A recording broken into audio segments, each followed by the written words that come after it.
here.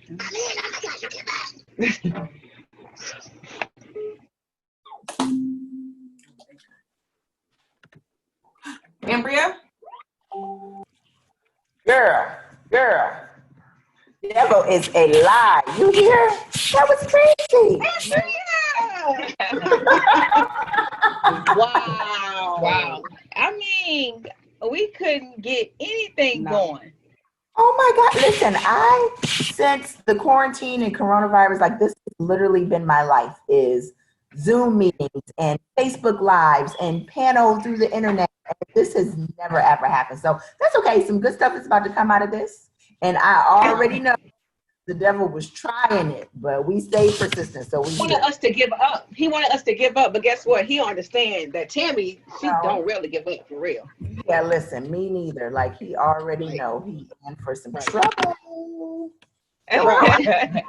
Okay, so we're gonna go ahead and get started. We know it's a school night, and we're gonna go ahead and pretty much welcome to Gumbo Therapy. Thank you. We are excited to have you. Yes.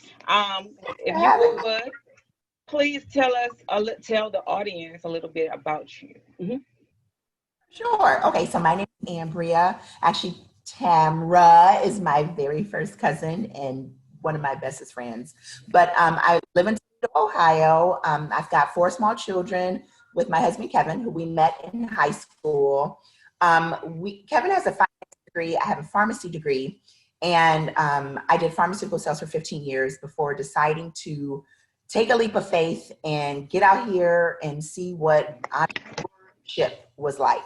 And so I resigned from my career in September of 2017 to launch our real estate and construction company called ARC Restoration and Construction. And it's been going really, really well. We are so blessed. We've got 19 employees. I'm hiring 2 more people on Monday. And we get to be a part of community building and revitalization and really just forging a path forward and creating a legacy for our kids. So we're super excited. Legacy, that word right there. That's definitely something that, we as African Americans need to start doing, or just people in general start leaving things, businesses for your kids. So that's amazing. That's amazing. So Tammy have a list of questions. Well, first, I have to always, I'm not gonna get in my feelings because I'm the crier. But first off, everybody knows I'm proud of her.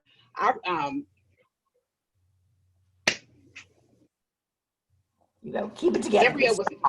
I know, be strong now. I'm strong. 3 platforms. Ambrea was my first friend. I'm an only child, so I was always running behind her. Since I can remember. You taught me how to play video games. You beat me at Super Mario. You taught me how to play board games. Guess Who? We played Guess Who? We played Monopoly. We played Payday. We rode bikes around Candyland. And you would always invite me around and not get tired of me. I seen you get whoopings. We would even when we went to the same college scholarship program together. And also, when you got to college, I ran behind you and Darshell at college parties. So to me, I'm not surprised because you have always been very resilient, and you always had a goals, and you always achieve your goals. So to me, this is not surprising. I'm glad to know you. I'm glad to see that you're uplifting your community. I'm glad to see that you and Kevin are amazing. You have wonderful kids. I love you to death, so I had to put that out there. So I'm not amazed. I knew you was going to do something amazing. But with all that being said, I know the answer to these already. So, but well, I don't. Okay. Okay. What made you want to start a business in the beginning? Well, in the beginning, it's always good to try to build additional revenue streams. And so Kevin and I knew that we wanted more income outside of just our 9 to 5. And so we knew that real estate investing was really smart, and we knew people who had invested in real estate had done really well in life. And so at first it was kind of sparked by just our curiosity and what we can build. And so we showed up at an auction and we bought a house and a duplex, both fixer-uppers.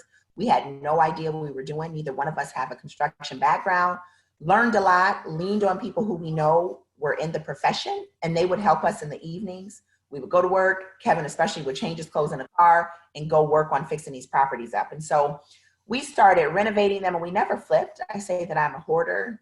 Once we get these properties, you know, they're my babies at that point, and I can't see selling them, like, because what's the next person going to come in and do to this, right? And so then we started renting them out. So after a while, we continued to do that over and over again. We loved it. And then we started gaining notoriety from the community. People started saying, oh my gosh, you did that to that building, or you did that to that house.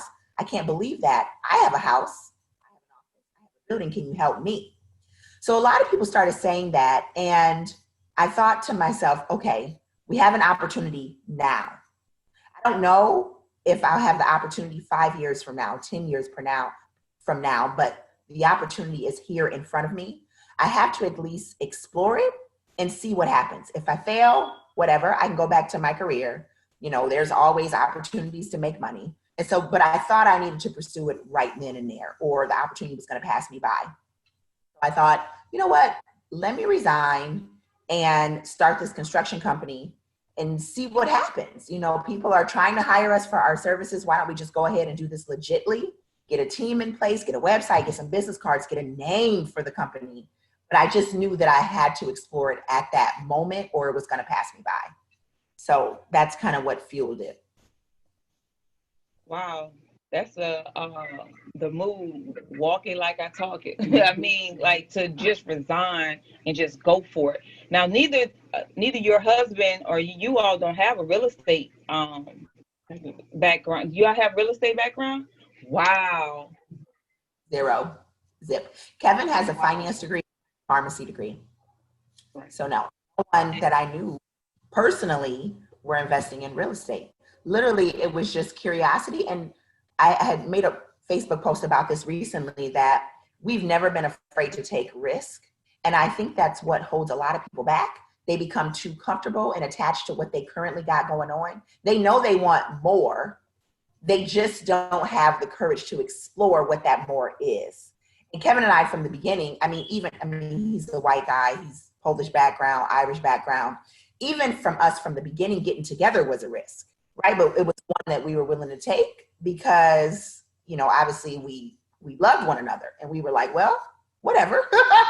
We're just going to explore this and see what happens. And so that's kind of always been our perspective, is like, let's just see what's going on. And, you know, we've always went into it methodically, I guess I would say. Even though we may not have a background, trust and believe we are well read.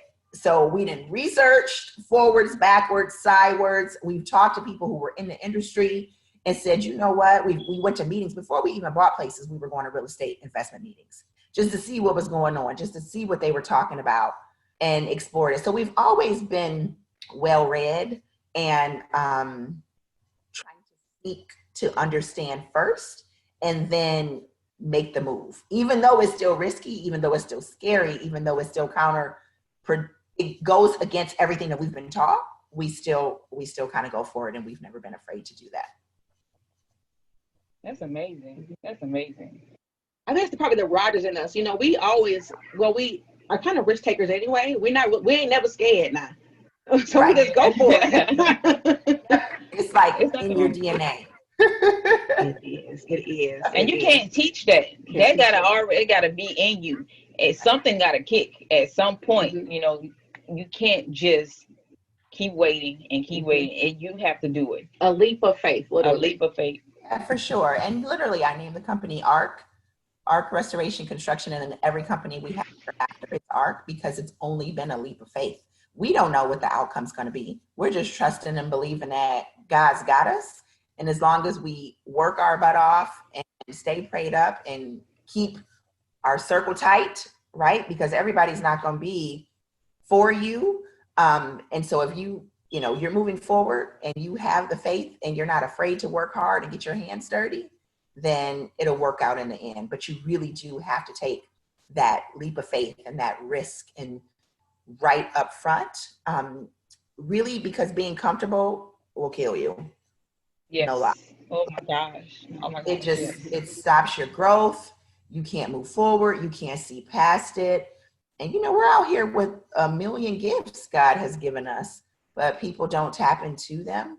And it's like, you don't have to just be one thing or be what society or people have told you to be. You can be a multitude of things, because that's just the way that you've been gifted, but people are afraid to tap into it. Wow. Yeah, that's motivation. I needed that. Needed that big time. Okay. Any questions? Go ahead. Okay. Ambrea, were you immediately successful? Okay. And if not, what made you continue? So no, not at all. A lot of people today are like, oh my gosh, you're popping right now, or you hot right now, right? People think it happened to you quickly, but this has been a 15-year grind, right? This has been hard work, dedication, tears, almost going broke, like making all the things happen. And so no, it did not happen quickly. That first property we bought in 2006, before our first kid was born. And so we bought that property, and again, not knowing what we were doing. And so we were very wasteful with our spending and our money. We did not do things the correct way in the beginning. I was not renting to the best people because I did not know how to vet people appropriately. And then I always approach people with trustworthiness. I know my husband is literally like, he looks at people with the side eye right in the beginning because he's trying to figure you out, versus I'm very trusting right off the rip. And so what's really funny is when people are looking for an apartment or a place to stay, it's almost like they're going in for a job interview. So they put their best foot forward. So they're going to put on your nice clothes. They're coming in there. They're talking professionally. And then they're literally like a wolf and like Red Riding Hood's grandma's, pajamas.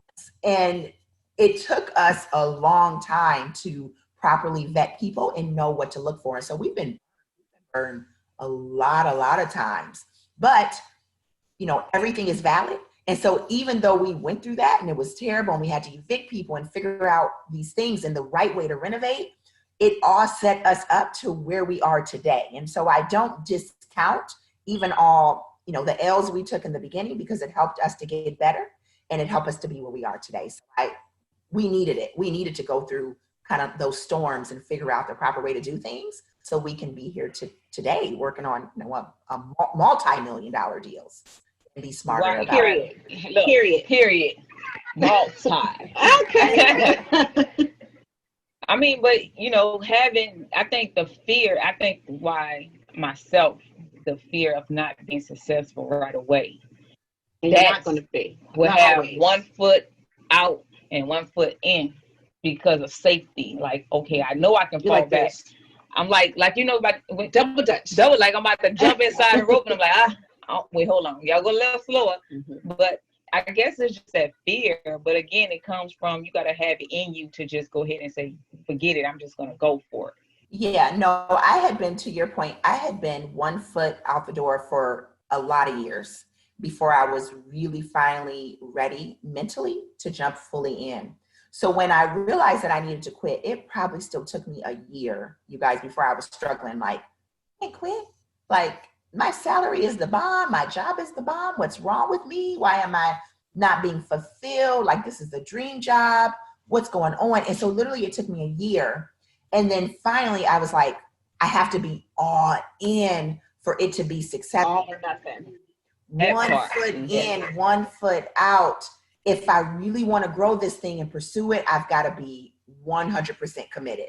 And when I went in, like, it's been crazy, you guys, because there's no way in hell I would be where we are. And so right now we've got, 2 companies, our real estate portfolio and our construction company, both multi-million-dollar companies, because I'm here every day dedicated to the growth and success of them. Now, had I still been working full time in my career, there's no way I could have dedicated the time to grow it in the way that it needed to be, nurtured and watered and seeded and cultivated and pruned. I wouldn't have been able to do that. And so you have to just be all in. And I'm not saying just go like bam with no plan. You know, obviously you need to make sure your babies is straight, your bills are paid, and the things are, you know, okay at an okay place. It's never going to be perfect. That's the other thing. People are waiting. Oh, you know, when's the right time to do this? You are never, ever going to feel 100% sure in the decision, ever. But you got to go for it at some point, because you can always come up with whatever, you know, oh no, the dog needs me. Oh no, the kids need me. Oh no, my family need me, right? Like it's always going to be, it's never going to be the perfect time.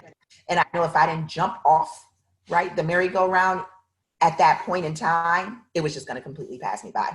So I'm super proud of what we've done. We're still in the baby stages. Like I quit in, like I said, in 2017, and here we are 2020. And there's a lot of opportunity, and we keep growing. To know that I actually employ people is such a beautiful thing. And to be the type of employer that I wish that I had, right? People I'm not only there to collect a check, but people care about my personal growth too. And to have that freedom and flexibility, like I can't even explain it. It's just awesome.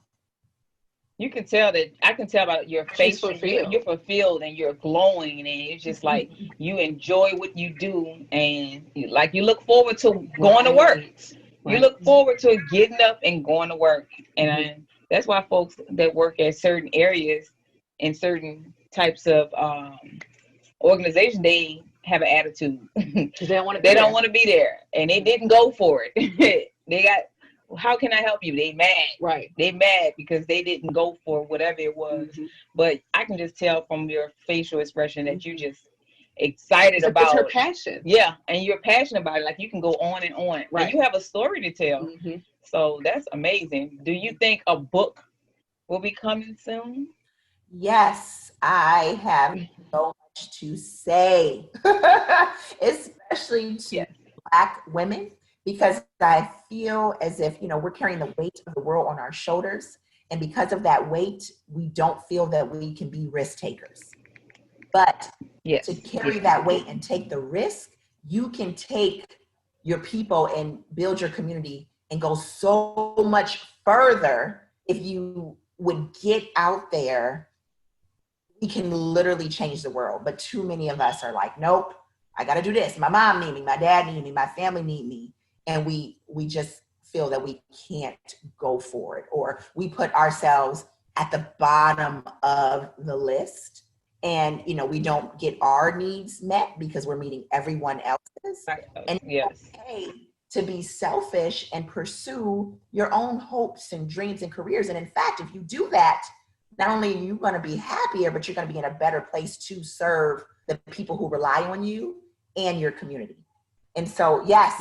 I write a book. I was talking to somebody to help me do that. It's just finding the time, right? Like, I need the time.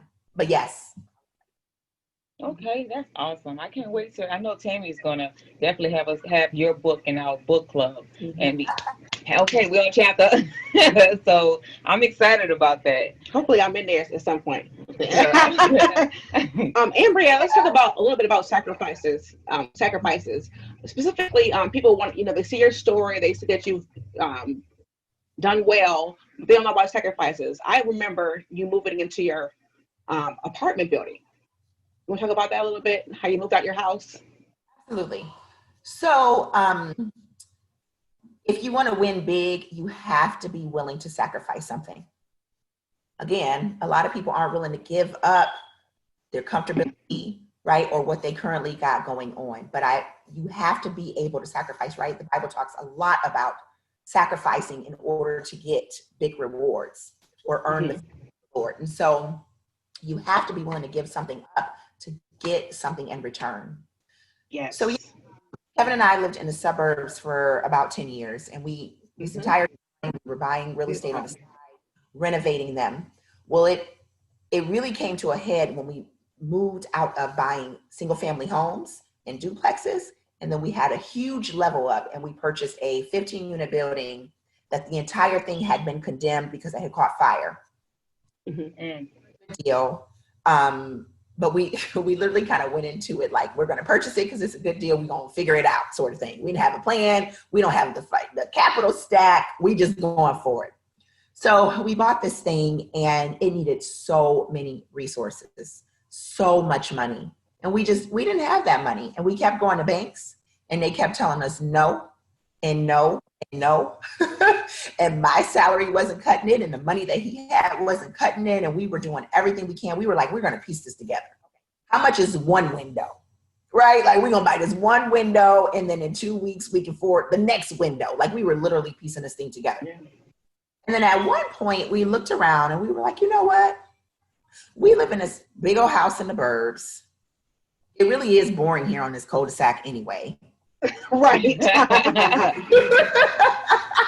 Why, yes.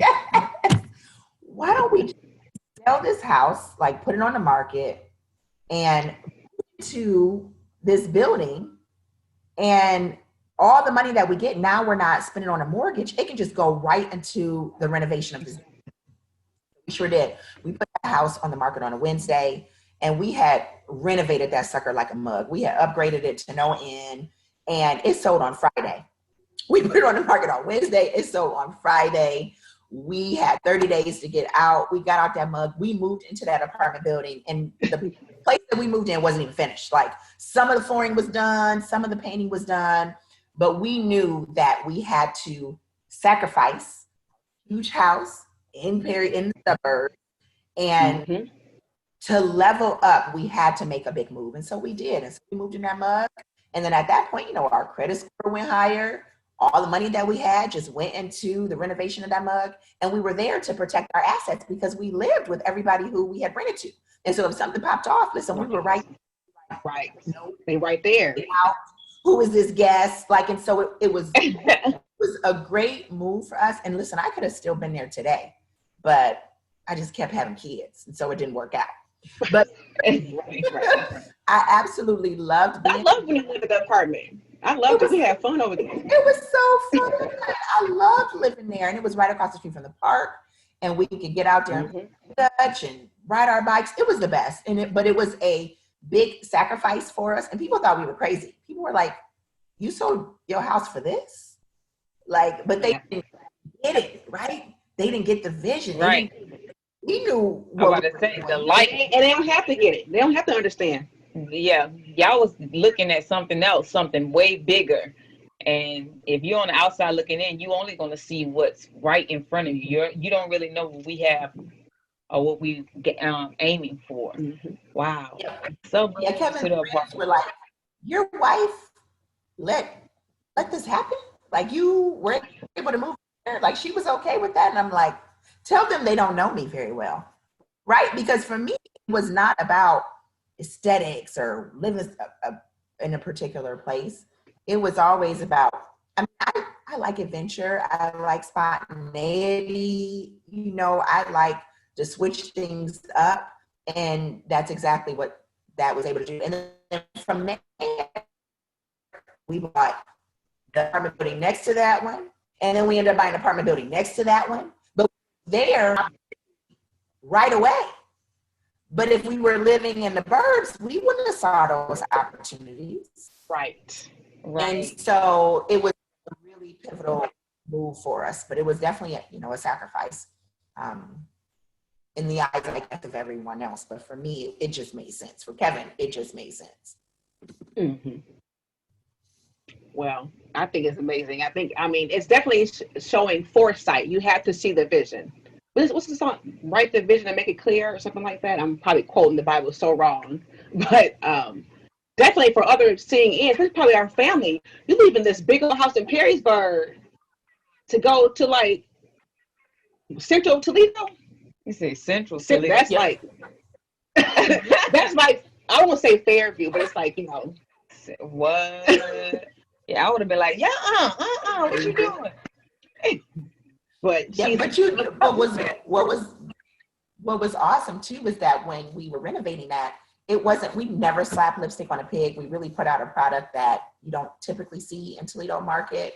And so we laid hardwood floors, we put stainless steel appliances, we knocked down kitchen walls, so it's open concept. And so we really do make them nice. And, you know, at that point, it costs a certain amount of money to elevate a property in that way. And so not only were we able to turn that building around and really upgrade finishes and the end product, we went to the next building next door and did the same thing, and we got better. Like, okay, at this one, it was like, okay, we're going to renovate it like this. But then we learned so much more.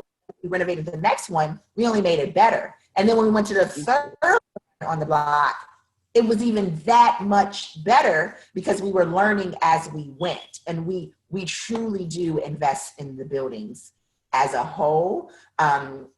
Because for us, we don't ever want to make any places that we wouldn't live in ourselves. And in fact, is what we did. Like, we renovated a place. Yes, right. That's literally what y'all did. Wow. So, yeah. I'm looking forward to visiting Toledo. I want to see. I really want to see. I haven't been home in 3 years, so it's probably time for me to come home. Ain't it, Ambrea? It's been 3 years. I need to come home. 3 years. It's so long. I mean, she came down here last year, so what's the point of me going home? My mama came. But you still need to go home every now and then now. Come on now. Yes. And you have to come help me anyway, Wonder Bread, when I get that going. Oh yes, definitely. I'll be there. That's gonna be the epitome of luxury. I might have to give me one, you know, a little vacation home. Well, I won't keep this up so much, Ambrea. But how is it working with your spouse and juggling 4 children with your business? So fun. You know what? It's really awesome. So awesome, yet difficult, right? So we have 2 different personalities, very different personalities. And Very. Kevin leads is completely different than the way that I lead. But what's great about that is that we can play off of one another's strength and skill set. And so he's going to come in there to a job site and literally he's like, what the heck is y'all doing? Get to work. We're like, me and Kevin are like, like, I know I already lost a lot of money this morning, and y'all standing there like literally this is the conversation that he had with the guys. And versus I like, look, if we want to be if we want to be successful as a whole, we have to work more efficiently, and you can't be standing around because time is money. And you want to make more money, right? You want me to be able to give you a raise this year, so you have to not be. That's exactly how I approach it. Like, thank you guys for showing up. I appreciate you, like that sort of thing. And then Kevin's like, what the is this? right. Yeah, I'm Kevin. Kevin will wear you out, honey, and we won't even blink.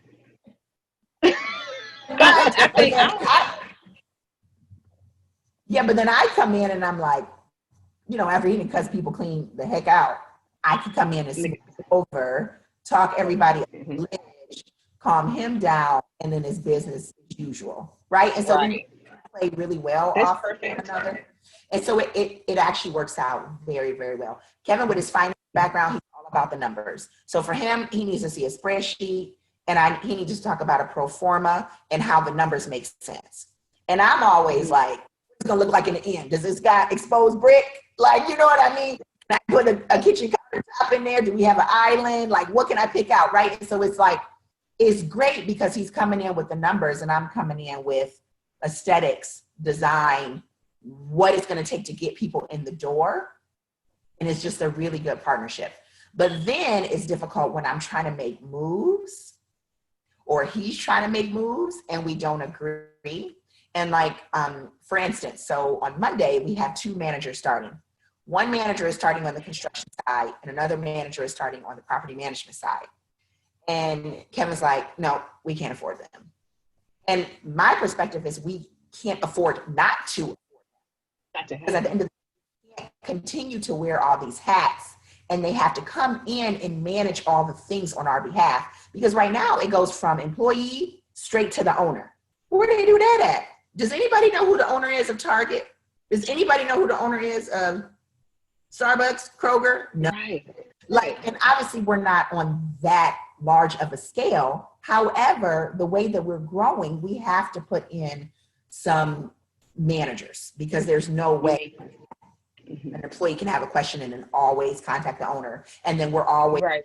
you know, HR, sales, marketing, website development, social media, hiring, firing, right? And growth and client management. Like we cannot keep wearing all these hats. And so I had to sell him, you guys, legit for a good 2 weeks on why we needed these people. And for him, it's all about the money. So he's like, nah.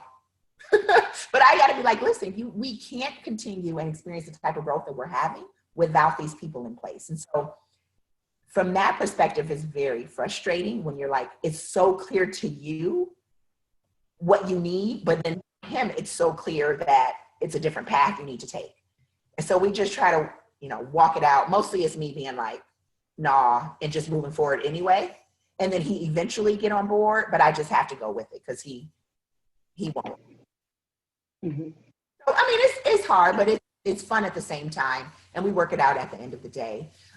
The kids are awesome because they're so flexible and resilient, you guys. We have to give kids more credit. They literally just go with the flow. And we explain everything to them. Like, look, we're thinking about buying this property. What do you think? Like, we think it'll be good to our portfolio because of X, Y, Z. And we bring them into the conversation. We bring them in as a part of the process. And so literally they're little like CEOs. We talk about cash flow. We talk about risk. We talk about all the things. And so it's fun seeing the things through their lens too. Oh man, that's amazing right there. That's good. Starting them off early. Yep. Because, you know, you think about this, and I'm like, our parents only knew what they knew, right? And so they can only teach us what they know. What they knew. What they know, right? My kids the right information so they can bypass all the hoops and hurdles and learning I had to go through. And so I try to tell them right off the rip what it is. I'm so honest with them. Like, they're like, oh, I want these, you know, Apple, you know, AirPods. And I'm like, okay, so how much money you got in the bank? Okay, you do know those cost $300, right? And you got so how's that gonna work? You're a little bit short. You're a little short. Yeah, you're definitely short. Cost that much? Yeah, bro. Like, you know what I'm saying? And so I try to be really honest and forthright with them so they get it. Right. Don't just give them something. Just because, just don't give because you have. Let them earn it or to know how much it costs. Or even understand the why behind it, like understanding the reasoning behind it. That way they can know how to move forward. So that's good. Mm-hmm. Well, I have one more question. I won't keep you for too much longer. Do you have any advice for people wanting to make the leap into business? I'm all ears. You know what? First, you need to figure out what your passion is. Be who you are. There's so many of us who don't even really know what our personality is, what our gifts are, what our strengths are. So there was a couple things when I was in corporate America that they had us do, and personality tests are big. And a DISC, I don't know if you guys have heard of DISC, but DISC. I was going to say, I think I sent it to you. But it helps you identify what your personality is. And are you guys still there? Yes. Okay. Your DISC personality, and then what your gifts are. So there's Strength Finders 2.0. That's a book that I highly. You read that book. At the end of the book, there's an assessment code that you can take. So you get online and you do this assessment. At the end of the assessment, it's going to spit you out 5 of your strengths based on the way that you answered. And so I feel like based on your strengths and then what your personality is, it will help you to identify who you are, like who you woke up. Right. And then from there, you couple your life experiences or, you know, your current job or the jobs that you had or the job that you currently have. And you figure out exactly what your skill set is and what makes you happy. What is something that you wake up and say, you know what, I would do this for free. If somebody wasn't paying me, I would do this. So I think coupled with your personality, your strengths, your skills, and what legit brings you joy, you can identify the area of work you need to be in. Got you. I'm putting it all in my notes right now. Yes. I probably gave it to you. Okay. I wrote down everything that she pretty much, your passion, who you are, personality test, the book, knowing your skills. I think the biggest thing, I'm an brings interview. you joy. What you need to do is, I know that, but it's a lot of things I still don't know. Like, I know what people see, but it's something still inside that has to be fixed before I can just jump. So with all of us, we all have to, we all have to just, first, like she mentioned, know what we want to do. It's good to say, oh, we want to make money. Let's make some money. But besides, that's not going to fulfill us. It's not going to make us any money if we don't have fire. If we don't light up talking about what we want to do. You're lighting up. Yes. When I go to work in the morning, I don't want to go. When I go into my office, I really close the door. I close the door. Don't knock on my door. Don't knock on my door.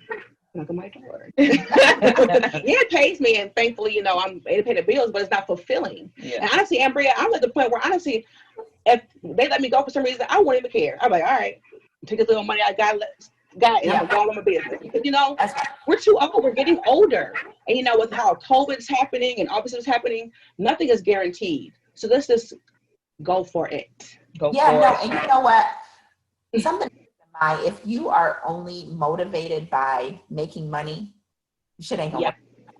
It's not. Shit ain't gonna work. That right there, what you just said, girl. That right there. It's not gonna work because I'm pissed every damn day. I don't want to be there. Yeah, no, it's not just about making money. It has to come from a place of purpose. Purpose. It has to come from a place of purpose first, and then the money will come. But it has to be purposeful first, and then literally you will be successful from there. But it can't be the other way around. You can't be like, oh, I'm gonna be over here because this is where you can make some money real quick. Right. Yes. No, there's no quick way to make money. You just have to do the work. Yes. Okay. Well, I enjoyed this interview, of course. I love you to death. As you know, you're my favorite bestest cousin. I miss you. Thanks for always being there for me and my family and Cameron. Oh, you're Cameron's babysitter. Yes. She was so little. Yes. But you definitely share a lot of wealth that people can really appreciate. And I always remember when she always talk about you. I'm like, yes, it's my cousin too. Yes. I love her. I am so inspired by you and your husband and the things that you do with your kids and what you're doing, as a whole, that, I've always in my husband ear, hey, we need to get this going and just jumping out there. Yep. And I think that's what both of our problem is, jumping out there. So I really appreciate you and everything that you're doing and looking forward to everything else. Yes. That show coming, that TV show coming. That TV show coming. Yeah. I'm gonna do a cameo. Hey, this her cousin from Alabama. And this her other cousin from Florida. Cousin. Yes, I love it. Yes, you guys. Thank you so much for having me. And we apologize for the technical difficulties, but hopefully we can have a part 2. Yes. When you come back or when we come to see you, we can have a part 2 or something. Mm-hmm. Yes, for sure. And maybe we can even shoot from the Wonder Bread factory as we're starting to renovate that.